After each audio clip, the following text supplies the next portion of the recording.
அனைவருக்கும் வணக்கம். என் பொருளவாக செல சொல்லி தான் பிறர்வாய் நுண்பொருள் காண்பதறிவு. நாம் சொல்ல வேண்டிய விஷயத்தை எளிமையான முறையில சொல்லி கேட்கிறவங்களோட இதயத்துல பதிகிற மாதிரி, அதுக்கு அடுத்ததா அவங்க சொல்ற விஷயத்தையும் நுட்பமான கருத்துக்களையும் நம்மளும் ஆராய்ச்சி தெளிவுடையதா கத்துக்கணும். இன்னைக்கு நம்ம பார்க்க போற டாபிக், உச்ச நீதிமன்றத்தில் வரலாற்று சிறப்பு மிக்க நியமனமா வி மோகனா அவங்களை நீதிபதியா நியமிச்சிருக்காங்க.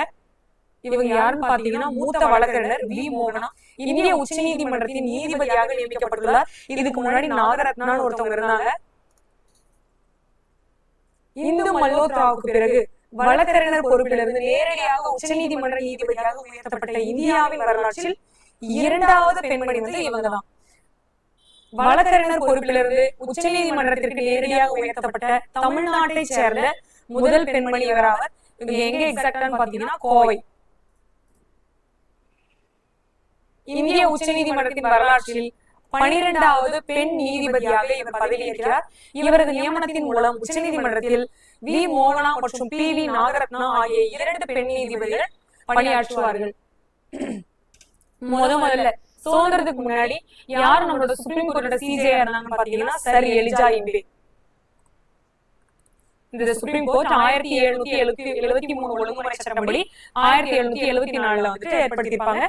உயர் நீதிமன்ற சட்டம் பாத்தீங்கன்னா 1861, 1862 படி பம்பாய், கல்கத்தா, சென்னை 3 மாகாணத்திலையும் ஏற்படுத்தியிருப்பாங்க.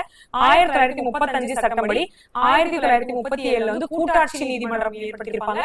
இதோட நீதிபதி யாருன்னு பாத்தீங்கன்னா மார்க்ஸ் வேர். இப்ப தற்சமயம் பாத்தீங்கன்னா 1+33 இருந்தது. இப்போ 37 இன்க்ரீஸ் பண்ணிருக்காங்க சிஜே உட்பட. இந்த நீதிபதிகளை தேர்ந்தெடுக்கிற அந்த அமைப்பு பேர் பாத்தீங்கன்னா கொலிஜியம்.